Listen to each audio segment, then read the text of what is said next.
Food bloggers, hi, how are you today? Thank you so much for tuning in to the Eat Blog Talk podcast. This is the place for food bloggers to get information and inspiration to accelerate your blog's growth and ultimately help you to achieve your freedom, whether that's financial, personal, or professional. I'm Megan Porta, and I've been a food blogger for over 12 years. I understand how isolating food blogging can be at times. I'm on a mission to motivate, inspire, and most importantly, let each and every food blogger, including you, know that you are heard and supported. Do you feel like you have a handle on your blog content? This can be something that can create so much mental clutter, at least for me personally, and the bloggers I talk to, that it stops us in our tracks from actually producing quality content moving forward. So this is a topic that I talk about with Alexandria Drzazgowski from The Foreign Fork in this episode. She talks about her amazing Airtable knowledge and how she uses Airtable to keep track of all of her blog content, and how she also uses it to repurpose content from different platforms and season to season and any way you can repurpose content. She talks through so many valuable things inside this episode. She gets really deep and also talks about how just to simply get started with Airtable because it's not as overwhelming as you might think. So tune in. This is episode number 426, sponsored by RankIQ. Hello, my favorite people. Let's chat quick about some ways Eat Blog Talk can help you ditch the overwhelm, manage your time, feel connected, and prioritize that seemingly never-ending stream of tasks, platforms, and algorithm changes we're faced with. The Eat Blog Talk Mastermind program is our signature offering and the best investment you will make in your blogging business. This is a transformative 12-month experience that will help you achieve your goals faster than you ever thought possible. Join the waitlist for 2024 groups. Go to eatblogtalk.com/mastermind to get in on that. If the mastermind program is on your dream board, but you aren't quite ready to make that investment in your business yet, the next perfect step for you might be the Eat Blog Talk Mini Minds. This 6-month program is designed to help you achieve your goals and overcome any obstacles that may be holding you back so you can experience the freedoms you're yearning for. Join the waitlist for groups starting in Q4 of 2023 at eatblogtalk.com/mini-minds. And if you are ready to learn, grow, and build relationships in person, join me and a handful of your fellow food bloggers at an upcoming Eat Blog Talk retreat. This is a great opportunity to convene in an intimate setting to learn, collaborate, and connect. These retreats involve mastermind-style peer-to-peer collaboration and are incredibly powerful and fun experiences. Go to eatblogtalk.com/retreat. To get information about all Eat Blog Talk services, go to eatblogtalk.com/services, eatblogtalk.com/services. Now back to the episode. Alexandria Drzazgowski is the food blogger behind The Foreign Fork, a project where she is cooking a meal from every country in the world. After backpacking to 15 countries in Europe and taking cooking classes in each one, Alexandria decided to take her project of cooking around the world home with her. She started her blog in 2018 and to date has cooked over 400 recipes from over 85 countries. The Foreign Fork has been featured in Buzzfeed, the Detroit News, and Elite Daily, and is the recipient of the Saveur Blog Award for Most Groundbreaking Voice. Most importantly, Alexandria is proud to have helped over 5 million readers across the world put some culture in their kitchen. Alexandria, hello. How are you doing? I'm so happy to have you here again. Hi, Megan. I'm great. I am so excited to be here again. I always love chit-chatting with you, so I'm really excited. The last time we talked was 2020 on the podcast, so yes. It's been nearly 3 years. That's so crazy. I know. Time flies. Today we're going to talk about Airtable. I know you're like the Airtable queen. I heard you present at Tastemaker, and it was such a good presentation. So I'm super excited to get into that. But first, we want to know if you have a second fun fact to share with us. Yes, I do. So I was kind of trying to brainstorm the most obscure, random fun fact I could think about myself. And this is what I came up with. When I was probably around maybe 8 or so years old, my aunt, she owns a horse ranch in California. And so we would always go out there to visit her for a couple weeks in the summer and ride her horses and things like that. And she used to compete in barrel racing in rodeos when we would go to her house. And so one summer we went to her house and we went to one of the rodeos that she was competing in. And she had me compete in mutton busting, which is where, like, as a kid, you get onto the back of a sheep and you ride the sheep around, like kind of similar to how an adult rides a bull. You ride the sheep around until it knocks you off, and then whoever stays on the longest wins. And I was the champion of the rodeo in the mutton busting competition. Okay, I have the funniest visual in my mind of little Alexandria, just like arms flying in the air. That is hilarious. Yes. They have like these rodeo clowns so that when you fall off, the rodeo clowns will keep the sheep away from you. And so when I was riding, I kind of like slipped off of the sheep, but I still really wanted to win. I'm very competitive. And so I was like holding on to its belly, like underneath it, riding it kind of like a sloth. And the clowns kept telling me like, let go. But I really wanted to win. So I didn't let go, and I did in fact win. Okay, that was a fun fact like none other. I don't think anyone will ever beat that. The visuals we all have in our minds are great. I love you even more. That just says so much about you. Like, you're unwilling to like not lose, right? You're just determined to win, even if it requires holding on to the underbelly of the sheep. My mom said when I got off, I had fur underneath my fingernails. So oh my gosh. It hard. Wow. Okay. That's amazing. Thank you for sharing that. I love it. My pleasure. Thanks for giving me an opportunity. I mean, rarely do you have an opportunity to share such things, right? And this provided you that outlet. Okay, so Airtable, you are the queen. I love all that you have to say about Airtable and how you utilize it. It's so powerful. And I think people are kind of intimidated by it because they think it's more complicated than it is, but it's really easy and simple to get into, and it's free. And I know you use it to repurpose content, and that's what you're going to talk about today. So how did you get into this? How did you start getting into the powers of Airtable to repurpose?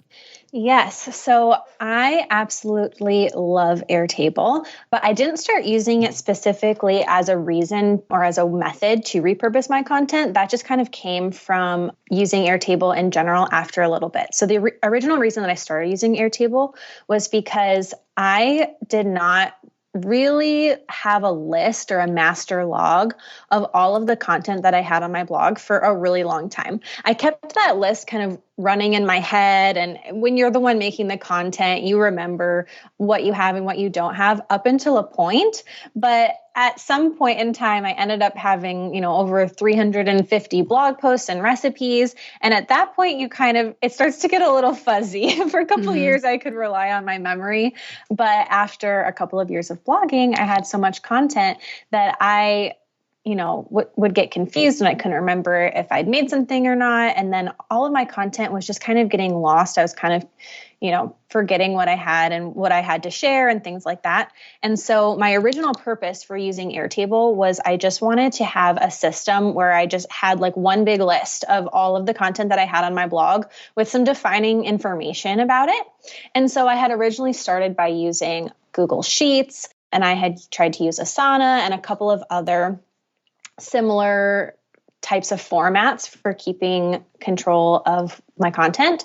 But it wasn't until I found Airtable that everything really clicked. So for people that maybe haven't used Airtable or don't know what it is, it kind of looks like a Google Sheet. So it has that similar grid format, but it is so much more intuitive to add additional information and like sort through that information. And so when I had tried using Google Sheets, it just felt very kind of like archaic. I didn't have the knowledge to figure out how to like sort by the information that I had or anything. And I was not trained in how to do like the coding and things like that on Excel. So when I came across Airtable, it just was so much more intuitive to me. It had like the pretty colors, but it still had the very familiar setup of a Google Sheet. But then learning what to do with that information was a lot easier on Airtable than it was on Google Sheets. So that's how I came across Airtable. And then I used it to set up a master post log of all of the content that I have on my website. And then repurposing content came kind of after that. Okay. And then price, I know it's free up to a certain, is it number of cells or do you know how that works? I think it's free. You can have, I don't know. I have a lot of bases and views and things like that on Airtable, and I have not had to pay for more yet. So I don't know the exact number, but I do know that I'm still using the free version. Some areas that you might have to consider doing a paid version is, for example, if you want different colors, there are some colors that come with it, which is fine. And then if you want like the pretty pastel colors, you have to pay for the paid version. And similar to that, there's also, if you have other employees or virtual assistants or something like that, that you want to give them their own private access to Airtable, then you have to pay per additional person that's using your Airtable. I personally don't want to pay to do that. It can get rather expensive. So there's nothing, proprietary in my table. I just give my VAs my login and then I don't have to pay for it. I did that accidentally once. I did like the share, but I did the share wrong. So make sure if you're sharing a template, you do it like the correct way, because I shared it as if I were adding people to my team, like collaborators or something. And I didn't know it. And I shared it with like 10 people. And then I got the bill and it was like, oh no, you owe $1,000. And I was like, no. Oh, I freaked. Yes. But thankfully their customer service is so good. I reached out and explained, I was like, I did not mean to do this. This was a total accident. And they're like, no worries. They reimbursed me the whole thing. Oh, and then they showed me like how to do it the correct way. So if you are sharing, just like, I always Google it, like how to share with, I don't know, read-only access or something like that. So something to keep in mind, because I was like, that is a very good tip. That's crazy. Yeah. Okay. So you now use it to repurpose. So let's talk about that. What is repurposing? Can you kind of define that for us? Yes. So repurposing content is the act of kind of reusing or reformatting the content that you have to give it as much life as you possibly can on as many platforms as you possibly can, so that you can have more content for the same amount of work, which we love that. Work smarter, not harder. Yes, absolutely. And then do you have an idea in your mind about how many posts you should have before you start thinking about repurposing? Ooh, that's a good question. I don't have like a singular number that is like, this is the number that you magic number. Start repurposing content. I feel like you can start repurposing content right away, because there's different methods of repurposing content. And so you are going to have different audiences on different platforms. You're going to need the same information to be coming in different formats based off of what platform you're using. And so there's a couple different definitions as what you could think of as repurposing content, but at its very base, to me, you can get more complicated, but at its very basic level, to me, repurposing content just means like using that same information that you have and sharing it as many places as possible and as many different formats as possible to reach a larger audience and make sure that you are like spreading the word about the thing that you're teaching about far and wide. And so with that being the definition, you can repurpose your content with your very first post, right? You can do something different on TikTok than you do on Instagram, than you do, for example, if you're going on a podcast and you have something to share, etc. Okay. And then why do you think it's so important to do this constantly? I'm assuming that you have like an ongoing loop of repurposing, and why is it so important to do that? Yes. First of all, I really need to rely on my systems for repurposing content, because I'm at a point in my blogging career where I've hustled a lot, but now I'm kind of tired of the hustling. And so I want to be able to do the same amount of work, but have 5 times the content that I can share.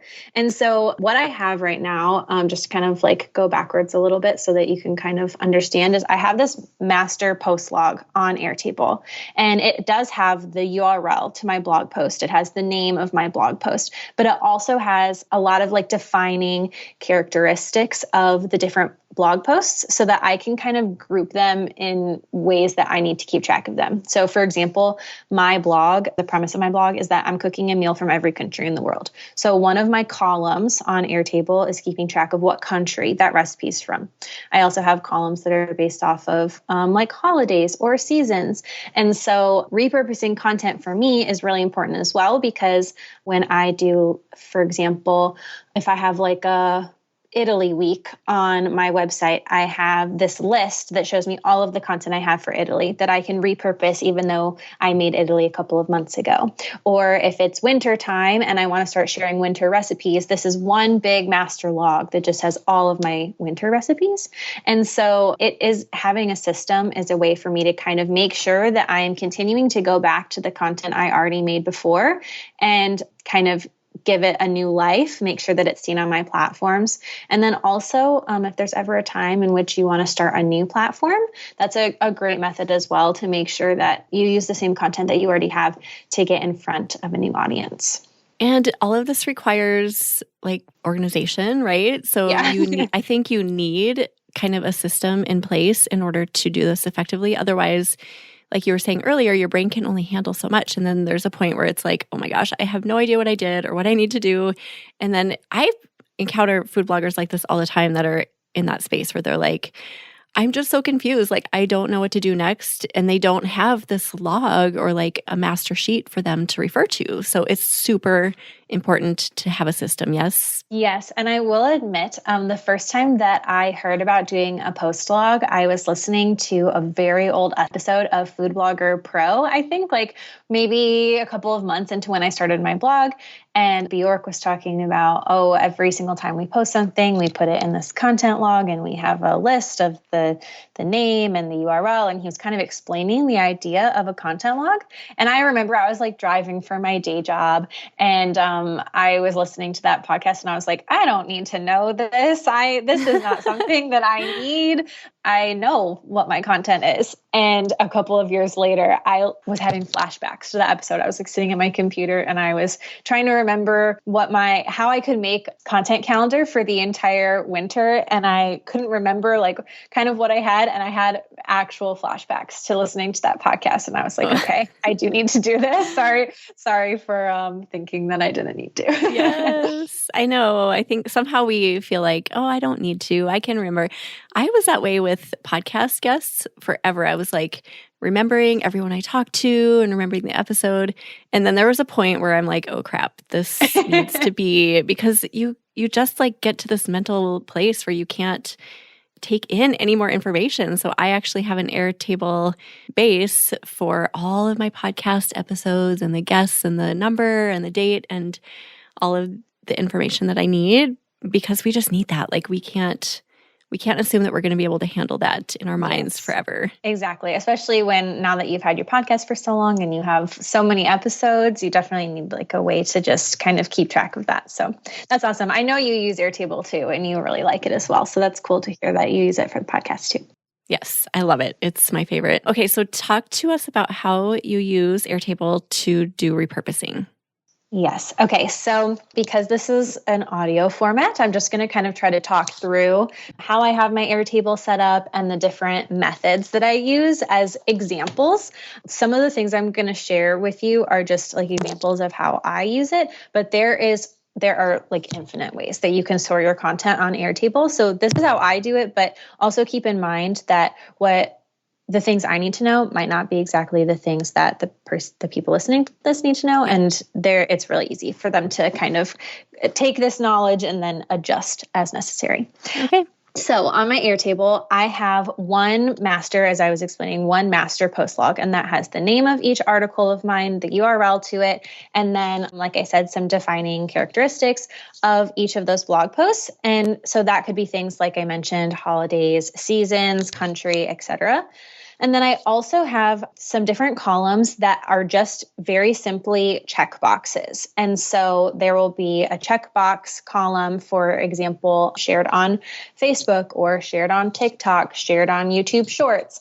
And then I also have a column next to each of those that has the date that I last shared it on those platforms. So based off of all of that information, there are then different functions that you can use on Airtable to sort all the information that you have in your master post log based off of the different columns and the different checkboxes that you've inserted into this page. It sounds really complicated. It is not complicated at all. There's a little button at the top that says filter or group, and you can just kind of select the things that you want it to pull out. And what will happen then is it will show you only the information that matches the criteria that you've set. You're doing a good job of explaining this. I'm like picturing it in my mind. So yeah.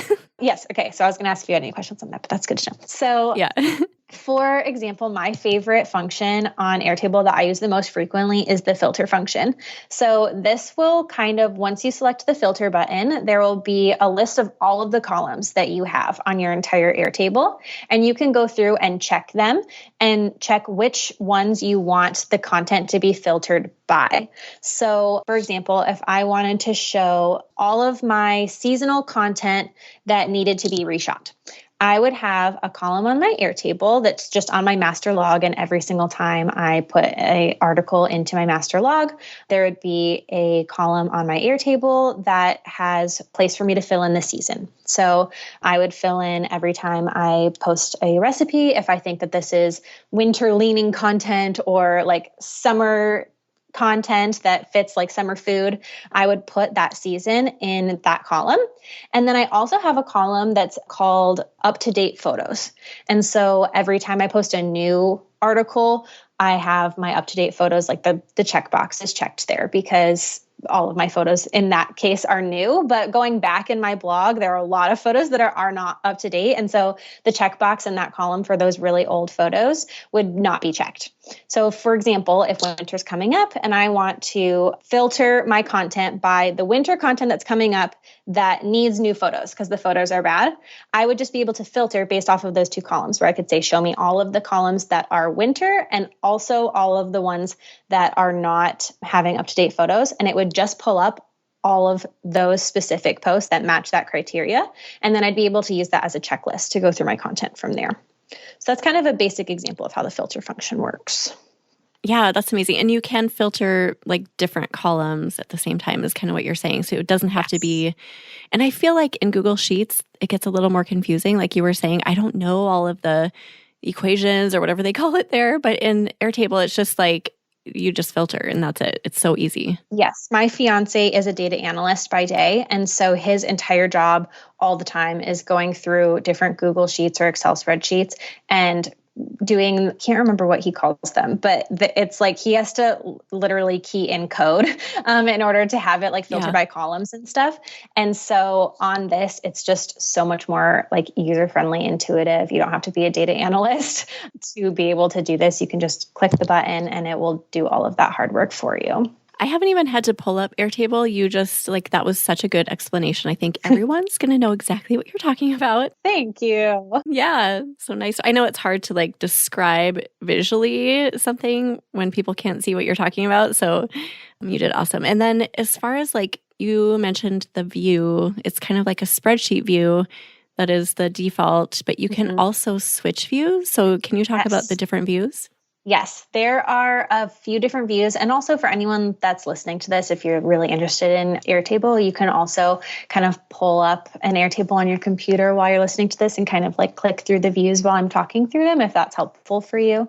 But there are different views. So the main one that I use is the grid view. And that's kind of why I'm speaking to it based off of that being that's my personal comfort zone of where I like to see my content displayed that way, because like I said, it's very intuitive to me. It's something that we've been using a grid format for a long time, like in school and stuff like that growing up. So I do personally look at the grid view the most, but if you are not keen on having your information displayed in that grid format, there are also different ways where it will take that exact same information. You don't have to do anything to make it show up differently, but it will show you different ways of seeing that same content in a different format that speaks better to your brain. So for example, one of the different views that they have is a calendar view. So you can have all of that same content that's on your main log, and instead you can have it show up on a calendar based off of like the date in one of your columns. So if I want to see the last time that I've posted something on Instagram, or for example, I do use the calendar view for making a content calendar coming up. So I will put in my master post log, I will put a column that says share on Instagram and then put the date in. And then I'll be able to view that on a calendar view instead of on the grid view so that it can kind of be a more visual for my brain. So that's one way. There's also a Kanban view, which is kind of like tiles that you can move the tiles around based off of, in this example, let's say you have your master post log, but you have the example I was using before of the content needs to be reshot. You could have like these little tiles that kind of all show in a row, and then you can kind of drag and drop them down the page as you like move through your checklist of things you need to do for the post. So that's another way that you can sort them. Those are, I think, the two main other ones besides the grid. Hey, food bloggers. Whether you are a foodie podcaster or just a food blogger who doesn't yet have a podcast, you might be looking to spice up your social media account with unique and exciting content. If you want that secret edge that makes you stand out in your niche, I might have the answer for you. Katarina from Creators Abroad can help you streamline your podcasting and or social media endeavors with audio editing, video editing, or social media strategies. She specializes in working with food bloggers, tailoring her content creation packages to their needs. Whether you want to explore something new, like creating a gripping podcast, or if you want to refresh your social media strategies by creating scroll-stopping video content for platforms like Instagram, TikTok, and YouTube, she has got you covered. If this sounds intriguing, get in touch with Katarina. Receive a 10% discount off your first purchase by using the code EBT101. Offer lasts until September 1st, 2023. Go to eatblogtalk.com/resources to get more information about Katarina's services. Again, eatblogtalk.com/resources and click on Katarina's link. Now let's get back to the episode. The one you just mentioned is similar to Trello, right? So if you use Trello, I think that would be something that made sense to you. Yes. Yeah, it's very similar to Trello, but then you also have the added bonus of having the other Airtable like methods of using it. So if you like Trello and you like the view of Trello, you can emulate that exact same thing on Airtable, but then also have the added capabilities of Airtable. So I still really recommend it. And something I use occasionally is the form. So it's like a really easy form that you can just pull up, and then you can type in like specific questions. So if you wanted to send out a survey to your audience, for example, you can like set it up so it looks like a form, like it actually looks like the survey, but then you can switch to the grid view and see people's responses in grid view, which is so cool. It's like magic. When people fill out the survey and then submit, it just magically turns into this amazing grid with all the answers. That is awesome. I actually have not used the form. I know that the form exists because I've filled out an Airtable form for other people, like if they've sent one to me. So I've been a user on that, but I have never been the one to set up a form and have it populate in. So that's really cool. Do you use that on like for email or something like that? I mean, if I were I don't know. I'm kind of a neglectful food blogger these days, but I do it more for like surveys, or like if I'm trying to, I don't know, just gauge responses for something for Eat Blog Talk, I'll just send out a quick survey that way. And it's so easy. I highly recommend checking that out too. Yeah, that's cool. I will keep it on. Yes. Okay. So you talked through some of the different views that people can use. And then before you mentioned the filter function, are there other functions that we should have on our radar? Yes. So the filter function is the one that I love the most, but there's also a couple of other ones that you can use. So there is the group function. And in that case, it will take all of the content that you have on your post log and just kind of reformat it to be grouped by whatever criteria you want it to be grouped by. So another example for this would be because my blog is cooking from every country, a lot of the tags that I do on my content is based off of what country the food is from. And so when I do the group function, I will just say group by the country column, and it will pull up all of my Afghanistan dishes in one group. And then right below that will be my Armenian dishes in one group. And it will just go through the entire alphabet and have all of my content with all of the rest of the information about it also still on the sheet, but now it is just reformatted to be grouped by whatever criteria you want to be grouped by. So you could also do that for holidays. So you could have like all of your Mother's Day ones and then your Father's Day ones and your 4th of July ones, all in different little groupings so that you can still see them all together. So that is the one that I use second most.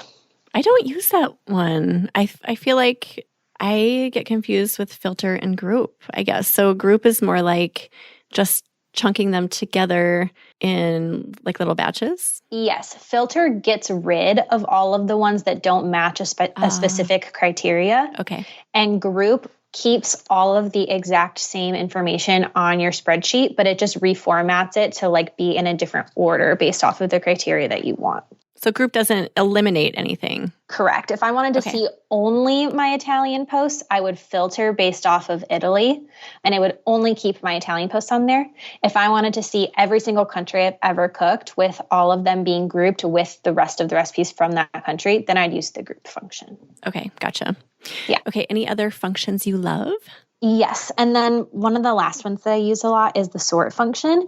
And so that, again, keeps all of the content that you have, but it puts it in order. So either you can have it be in order alphabetically based off of a column that you have, but what I use it most often is putting it in order based off of date by a specific column. So for example, I have a column that is labeled last shared on Instagram. And then every time I share something on Instagram, I will just go into my Airtable and put the date that it has been shared on Instagram. And then I have like sub view of my main post log. So it has all the information that my master post log has, but instead of it being formatted by the article that has most recently been shared on my blog, instead I have the sort function enabled on this kind of sub view. And so it takes all of the content that I have in my blog, but instead it will sort it based off of the date that it was last shared on Instagram from oldest to newest. So there's always a running list of like, oh, I have this piece of content that I really like, but it hasn't been shared on Instagram since 2021. It's now 2023. My audience has grown by many thousands of people. And so that would be kind of a good reminder of, oh, this is something that I could reshare. So I use the sort function based off of dates a lot. And then if you combine some of those functions, can you save them as like a template or something? Do you know what I mean? Yes. So if I only wanted to share, so if I was going to use the sort function for like last shared on Instagram, but I only wanted to share the ones that have like beautiful up-to-date photos or something, or for example, now that Instagram has Reels, say I have a column in my master post log that is, I have a hands and pans video of this recipe. So I could sort by last shared on Instagram and it will show me my last shared on Instagram, but then I could combine the sort function with the filter function, and I could filter out any posts on my entire website that I don't have a video for. And so now it will show me all of the posts I have a video for, and it will put them in order of last shared on Instagram. And so then I could share one of the recipes that I have that has a video that hasn't been shared on Instagram since 2021. Then that is something that I can like pull from to just kind of put on my content calendar. Yeah. And then there's like a little handy clickable button on the left if you're looking on desktop. Mm-hmm. Do you use this on mobile? I don't use it on mobile. I use it on mobile just for my content calendar because I need to like access that, every day. But other than that, I don't love to use Airtable on mobile. It's mostly a desktop application for me. I feel like that would make me crazy. So I just do it on desktop. Yeah, it's kind of hard. Yeah. But if you click on views, this little window or like side panel comes out and you can click on the different views really easily. So if you're kind of following along with Alexandria and everything she's saying, you can experiment with that. And like she said earlier, it's not overwhelming. This is so much easier than it probably seems. So yes, that views panel confused me at first because I was like, where do I find the Kanban or the calendar, but it's like just right there. Yeah. And going off of that too, I always have a ton of views saved on that left-hand column, like you were talking about. So I have my master post log, and that's always like the top of my list. That is like the main one that I use. But then I also create like sub views where it copies that exact same information. And then I use like the functions, like the filter or the group function or the sort function to kind of meet my needs. But I save those at all times. So I have like a forever view on Airtable that is like a sub view of my main one. And I just have it filtered based off of like Christmas recipes. And that just like always stays on the left side of my Airtable. And so when I add something new into my master post log, for example, like over Christmas, if I'm going to be making a Christmas cookie recipe, I'd put it into my master post log. I would tag it with Christmas. And then that sub view would just notice that a new Christmas recipe has been tagged, and it would just filter it into my Christmas view that's just living in my Airtable all time. So when Christmas comes and I want to see what my Christmas recipes are, the ones that I've been making, throughout the last couple of months or whatever, will just automatically be populated already into that Christmas view. And I have those saved for so many different things so that me or my VA or whomever has like these already pre-made views that I made like years ago that are just constantly continuing to keep updated based off of the new content that I add to. Yes, amazing. Glad you talked through that. Are there any other functions that you want to mention, Alexandria? I think those are the main ones that I use. The filter, group, and sort, I think, are the three good ones to know about. All right. So as far as repurposing goes, would you mind talking us through kind of your system? Like how, do you have Instagram, Facebook, et cetera? And then how do you kind of systematize that? Yes. So there are a couple different examples for different ways that you can repurpose content. And so I'll kind of run through what some examples of those would be, and then kind of tell you how I would do that on Airtable. So for example, posting a cookie recipe on Instagram in 2022, and then again on 2023. That is an example of repurposing content because you shared something a while ago, you have a new audience now, and that would be a case in which you could repurpose the same content you already have to be shared on the same platform. And so in that case, I use my sort function where I sort by date. I notice all the recipes that haven't been shared in the last couple of years, and then I reshare them. And so I have a view already set up where it's, Instagram last shared. And so when I'm making my content calendar, I'll just pull that up and say, oh, this hasn't been shared in a while, and I'll just pop it onto my content calendar. Another example of repurposing content would be reusing the same content on a different platform. So that would be posting a cookie recipe on Instagram and then reposting it to TikTok, either on the same day or months, years later. There were a lot of things that I shared on Instagram a while ago. Once I started a TikTok, I had all this content made that had just never been shared on TikTok. So I made a different function of things that need to be shared on TikTok. And it's a list of all of the content that I have that has a video. So the column for video has a check mark, but the column for shared on TikTok does not have a check mark. And so I filtered my content based off of those two criteria. And it gives me a list of all of the content that I already have that has just never been seen by my TikTok audience. And so I will have that as a view. And whenever I'm making my TikTok content calendar, I will just pull that up and say, oh, TikTok hasn't seen this yet. I'll just pull it over. I have two more. Yeah, go for it. Reformatting a piece of media to be used in a different way on a different platform. So Megan, I actually use you as an example for this because I listened to your really awesome Tastemakers speech on podcasting. And you were talking about how you can take the content you already have on your blog and kind of reformat that into a script for a podcast. And so that's kind of always the example that I think of when it comes to this. And so in that case, you would be able to make columns based off of has this been shared in a podcast yet? And does it have scriptable information, for example, like a how-to or kind of an explanation type of thing? If you're having a cooking podcast, you can make a column like, would this be a good podcast script? And have I shared it on the podcast yet? And there will be a column for that. And then lastly, redoing posts after years of improvement is another example of just repurposing content because it's the same content you already have. You know that your recipe works.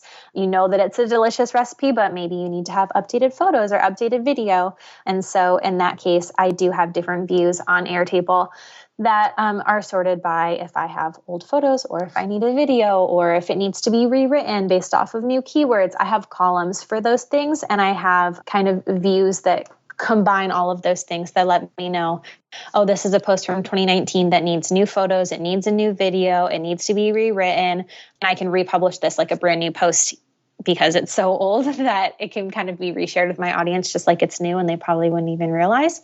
I have views based off of that too, so that when I am kind of busy and I don't have time to develop a brand new recipe, I can kind of like knock that out in an afternoon because I already know it's going to work. Mm-hmm. Yeah, amazing. And then you have one last one? The podcast was one of them. And then the podcast. Yes. Redoing the blog post was the other one. Yeah. Awesome. And then how many columns do you have? I feel like hearing you talk through, I'm like, that's a lot of columns and a lot of management. But I mean, I know that making the case for like, it's totally worth it, but I can understand someone listening might be just intimidated by that. You know what I mean? Yes, that's a good question. Let me see how many columns I have. I have post name, URL, country, and then post types. That's if it's a recipe, a roundup, or an FAQ. The date it was published, if I have a video for it, the social media platforms it has been shared on, and like Pinterest and stuff. The season that goes with it, and then if it has a web story. Oh, that's a good one. Yeah. Yeah. And a couple of other things that I personally need to keep track of because they were things that like weren't done a long time ago, like if it has FAQ schema or nutrition information added and things like that. So it does kind of sound like a lot to manage, but it's actually not that bad when you just have a new recipe go live on your website. You just like create a new line item and then just go through and fill out the information about it. So, 2 times a week or so, I'm just pulling this up and then I'm typing in the country it goes to. I'm typing in if it's a recipe or not. And whenever I schedule once a week, I'll sit down and make my content calendar for the week and I'll just kind of update the dates in there too. So once you kind of build it into your workflow, it's not overwhelming to keep up with at all. The initial setup can be kind of overwhelming, but I have, some tips for that to kind of get your initial setup kind of rocking and rolling in a really easy and intuitive way. And then after that, it just becomes very kind of like part of the process. It takes me like 2 or 3 minutes to kind of update my Airtable when I have a new post go live after that.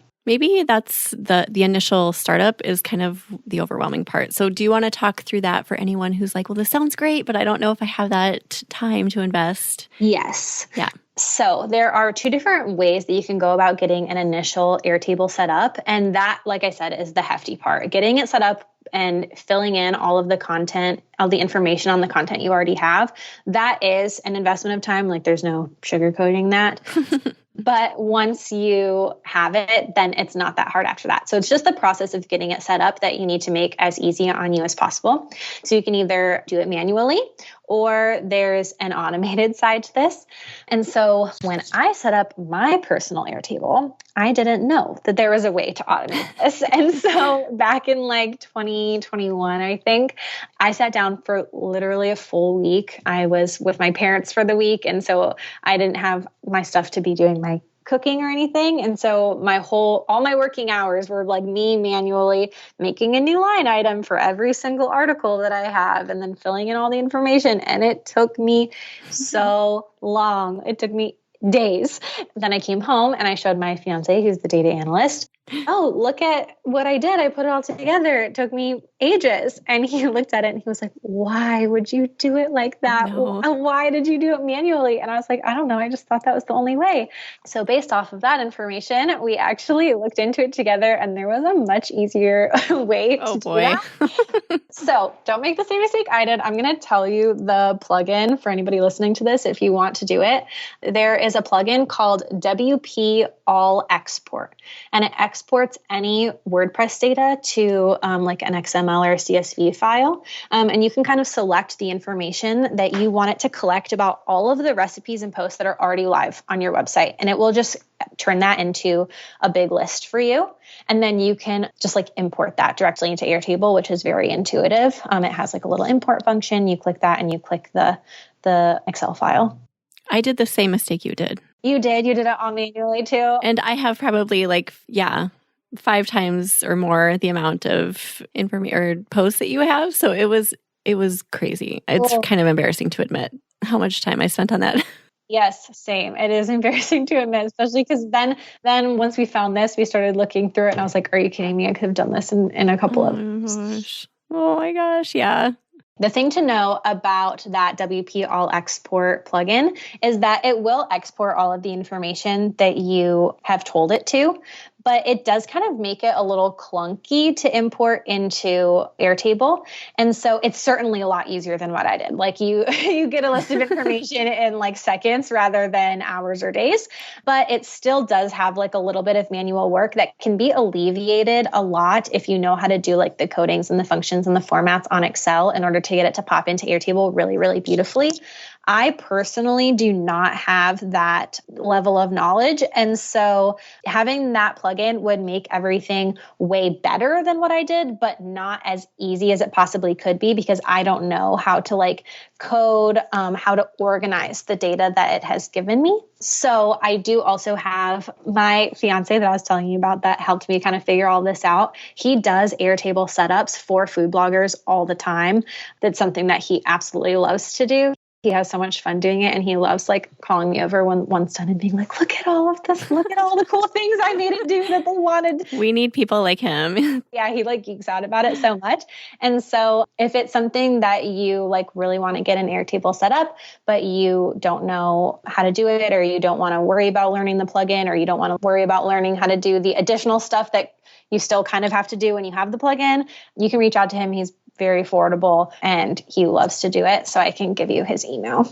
Yeah, awesome. I know Melissa from Mama Gourmand uses him. It's Matt, right? Yes. Okay, yeah. And she raves about him. She's like, you wouldn't believe what he did with my content. It's just magical. Oh, what a good compliment. He'll be overjoyed to hear that. Yes. So his email, if anyone's interested in getting his help, it's Ulmer, ULMER, MAT, so Matt, but with just one T, at gmail.com. Awesome. That's awesome.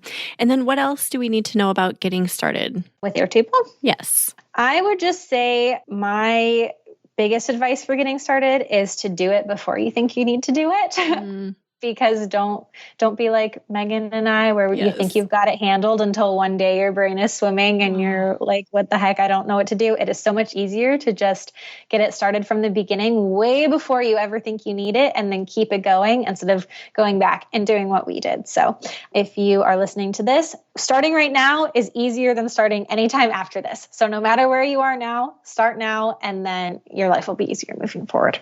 Somehow we all think we're immune to being overwhelmed by this sort of thing. I was like that. I'm like, no, I am the rare person who can remember everything, every detail about every human that I talk to. And we can't do that. And it adds so much clutter to our minds when the more content we create, the more it builds up.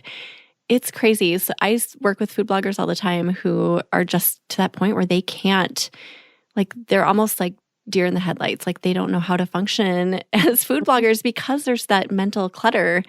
But once you do this, it's amazing how freeing it is. Yes, I totally agree. Yeah. Definitely. Thank you for all of this, Alexandria. This was so helpful. Yeah, of course. Thanks for giving me an opportunity to kind of geek out about it. I love Airtable, so I love talking about it. Yes, same. Go check it out, everyone. And we are wondering, Alexandria, if you have a favorite quote or words of inspiration to leave us with. Yes. So I have a day-by-day happy positive quotes calendar that's on my kitchen table. And so what it had today was this great little quote that I love is little by little becomes a lot. Ooh, yeah. It's funny how that kind of fits in, right? Yes, exactly.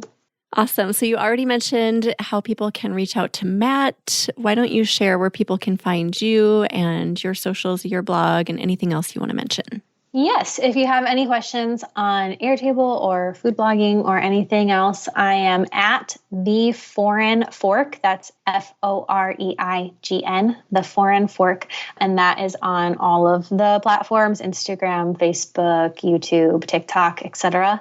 And then my blog is www.foreignfork.com. So feel free to DM me anywhere if you'd like. Yes, that's so generous of you. Thank you so much again for being here, Alexandria. And thank you for listening, food bloggers. I will see you in the next episode. Thank you so much for listening to this episode of Eat Blog Talk. Don't forget to head to forum.eatblogtalk.com to join our free discussion forum and connect with and learn from like-minded peers. I will see you next time.